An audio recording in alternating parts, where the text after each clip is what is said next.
इंदौर की सियासत में इन दिनों हलचल मची हुई है। एक मामूली पानी के टैंकर के विवाद ने इंदौर की सियासत का सबसे बड़ा मुद्दा बना दिया है। नेता प्रतिपक्ष चिंटू चौकसे अब पुलिस की गिरफ्त में है और उनकी गिरफ्तारी के बाद सियासत में खलबली मची हुई है।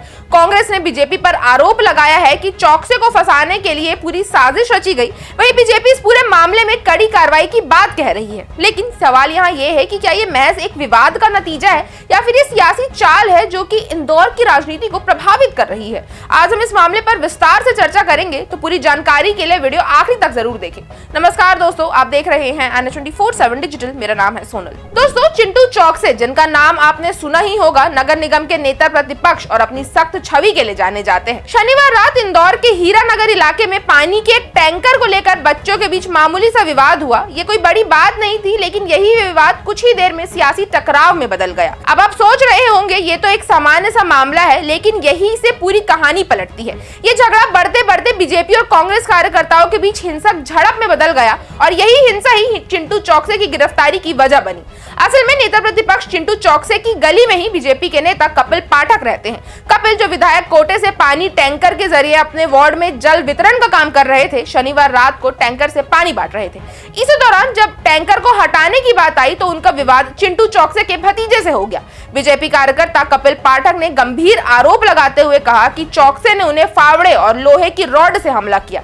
इसके बाद कपिल के सिर में गंभीर चोट आई है और अब यह मामला हत्या की कोशिश तक पहुंच चुका है। कपिल की शिकायत पर पुलिस ने जल्द से जल्द कार्रवाई करते हुए चौकसे और उनके साथी सुभाष को गिरफ्तार कर लिया है और पुलिस के मुताबिक ये घटना शनिवार रात करीब 10:30 बजे हुई थी और ये विवाद पानी के टैंकर को लेकर था। लेकिन ये विवाद कोई नया नहीं था, दोनों पक्षों के बीच पहले से ही पुरानी रंजिशें थी, जिससे मामला और ज्यादा बढ़ा। अब पुलिस ने कहा है कि इस मामले की जांच जारी है। 8 लोगों पर भी FIR दर्ज है और आरोपियों के खिलाफ सख्त कार्रवाई की जाएगी। लेकिन जैसा कि हम जानते हैं, जब राजनीति की बात आती है तो हर कदम सियासत से भरा हुआ होता है।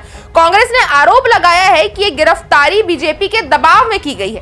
कांग्रेस के प्रदेश अध्यक्ष जीतू पटवारी ने इसे असंवैधानिक और बीजेपी की आदत करार दिया है। उनके मुताबिक ये केवल कांग्रेस कार्यकर्ताओं को निशाना बनाने की साजिश है। अब चिंटू चौकसे खुद कह रहे हैं ये अंधेर नगरी चौपट राजा है। उनका दावा है कि घटना के वक्त मौके पर वो मौजूद ही नहीं थे और ये मामूली विवाद है जिसे एक झगड़ा कहा जा सकता था, उसे अब हत्या की कोशिश का आरोप लगाया जा रहा है। चौकसे के मुताबिक ये पूरी घटना एक राजनीतिक साजिश है। उनका कहना है कि IPC की धारा 307 यानी हत्या की कोशिश के तहत आरोप लगाना पूरी तरह से गलत है। तो अब ये पूरा मामला केवल पानी के टैंकर के विवाद से कहीं बढ़कर एक सियासी युद्ध बन चुका है, जहां बीजेपी और कांग्रेस के बीच आरोप प्रत्यारोप के सिलसिले लगातार जारी हैं। वहीं चिंटू चौकसे की गिरफ्तारी ने सियासी माहौल को और गर्मा दिया है। आपकी इस खबर पर क्या राय है, हमें कमेंट करके जरूर बताएं। अगर आपको वीडियो अच्छी लगी हो तो इसे लाइक करें और चैनल को सब्सक्राइब करना ना भूलें।